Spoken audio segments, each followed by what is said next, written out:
Hello investors, स्वागत है आपका हमारे चैनल इन्वेस्टमेंट के बाज़ार पर। ममता मशीनरी के शेयर में आप कह सकते हैं मंडे को बड़ा उलटफेर हो सकता है, क्योंकि स्टॉक के रिजल्ट्स पेश हो चुके हैं। क्वार्टर ऑन ईयर बेसिस का हम मैक्सिमम कंपैरिजन करेंगे। हम पूरा आप कह सकते हैं डिटेल में नहीं घुसेंगे कि कैसे रिजल्ट्स है, क्या शीट है, बट ओवरऑल हम चार्ट्स का व्यू देखेंगे और कौन से इंपॉर्टेंट लेवल है जिसको स्टॉक को बचाना होगा उस पर बात करेंगे। और क्या 630 का जो हाई स्टॉक ने टच किया था, जो कि स्टॉक का हाई लगा था at the time of listing, क्या फिर से वो टच होगा, सब पर बात करेंगे। तो बिना किसी देरी के वीडियो को स्टार्ट करते हैं। ये वीडियो पूरी की तरीके से एजुकेशनल पर्पस के लिए, अपने एडवाइजर की सलाह लेकर ही किसी शेयर के अंदर खरीदारी या बिकवाली करें। हम आपके प्रॉफिट या लॉस के जिम्मेदार नहीं होंगे। We are not SEBI registered.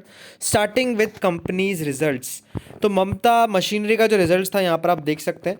Q2 consolidated net profit up 144% at 4.64 crore rupees YOY। तो दोस्तों YOY बेसिस पर अगर आप देखेंगे तो 144% की बढ़त अपने को देखने को मिली है कंपनी के नेट प्रॉफिट के अंदर। And quarter on quarter basis पर 2110% की यहाँ पर अपने को ग्रोथ देखने को मिली है।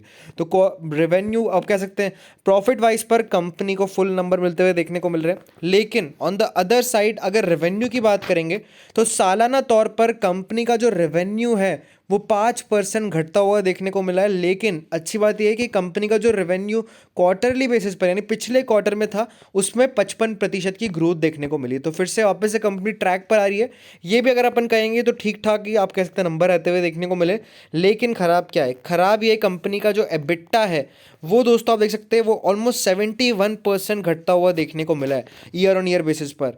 तो ये दोस्तों आप कह सकते हैं थोड़ा आप कह सकते हैं खराब बात रहता हुआ देखने को मिल रहा है कि एबिटा काफ़ी घटता हुआ देखने को मिला है। एंड ओवरऑल अगर आप देखेंगे मार्जिन्स की बात करेंगे तो पिछले साल कंपनी का 39.5% का मार्जिन था, इस साल कंपनी का 12.1% का मार्जिन आता हुआ देखने को मिला है। तो घटा तो है डेफिनेटली दोस्तों मार्जिन, बट ओवरऑल अगर रिजल्ट्स की बात करेंगे तो मिक्स्ड रिएक्शन यहाँ पर मिलते हुए देखने को मिलेंगे मार्केट के अंदर।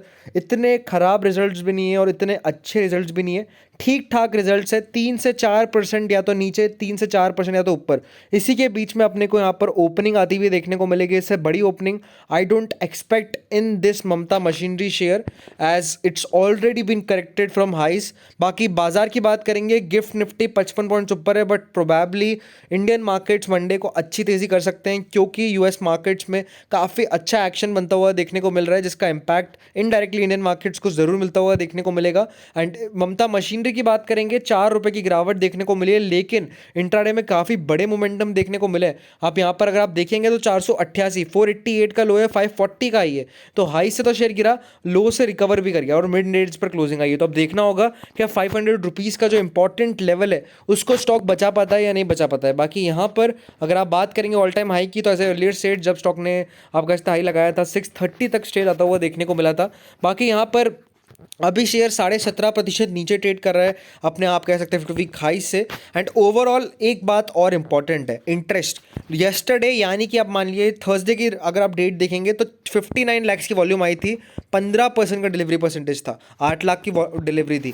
लेकिन जो प्रीवियस वॉल्यूम आई है फ्राइडे के दिन वो सिर्फ 18 लाख की, यानी 1 पॉइंट आप कह सकते हैं कुछ मिलियंस की, 1.8 मिलियंस की है। एंड वहाँ पर सिर्फ 18% का डिलीवरी परसेंटेज है। बता दूँ डिलीवरी परसेंटेज काफ़ी इंपॉर्टेंट होता है, कितने लोग घर ले जाते हुए देखने को मिल रहे हैं। यानी कि अगर आप 10 लाख की वॉल्यूम लेंगे उसमें अगर 2 लाख लोग शेयर्स घर ले आते हुए देखने को मिल रहे हैं, दैट मीन्स 20% डिलीवरी परसेंटेज है। और एवरेज 20% प्लस ही होना चाहिए डिलीवरी परसेंटेज। जितना ज़्यादा अच्छा उतना ज़्यादा कॉन्फिडेंस ये आप कहते हैं शेयर होल्डर्स को देता है, बट डिलीवरी परसेंटेज कम है, यानी कि मैक्सिमम लोग आप कह सकते हैं घर नहीं लाते हुए देखने को मिल रहे हैं शेयर।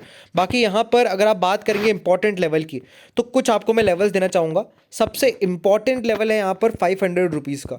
500 रुपीज़ का अगर लेवल स्टॉक ब्रेक करता है तो फिर से वही लास्ट टाइम जैसे स्टॉक ट्रेड कर रहा था 460 के आसपास, 80 के आसपास, उसी रेंज में अपने को जाता हुआ देखने को मिल जाएगा। तो 500 रुपये का लेवल एक इंपॉर्टेंट एसएल है। अगर उसके नीचे शेयर गया तो वापस से वही कंसोलिडेशन की रेंज में घुस सकता है, महीने 2 महीने उसी के नीचे ट्रेड करेगा। लेकिन अगर हाइयर साइड पर 545 रुपीज़ के ऊपर अपनी क्लोजिंग आ गई तो वो एक इंडिकेशन है कि स्टॉक में अब अपने को ब्रेकआउट देखने को मिलेगा और उसके बाद इमीडिएट टारगेट जो निकल कर आएंगे यहाँ पर आप देख सकते हैं 567 एंड 595।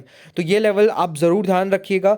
ये लेवल्स अगर रीटेस्ट करता है शेयर क्लोजिंग बेसिस पर, अगर क्लोजिंग 545 के ऊपर आती है तो ब्रेकआउट साइड पर अपन जाएंगे, लेकिन अगर 500 रुपये के नीचे क्लोजिंग आती है तो वापस से कंसोलिडेशन फेज या फिर अपन का ब्रेकडाउन फेज में अपने को ये शेयर जाता हुआ देखने को मिल सकता है। तो होप सो आपको आपका व्यू मिल गया होगा। बाकी अगर आपको वीडियो पसंद आए, चैनल को लाइक करें, शेयर करें और हाँ, अपने फाइनेंशियल एडवाइजर से सलाह लेकर किसी शेयर के अंदर खरीदारी बिकवाली करें। Thank you friends watching this video.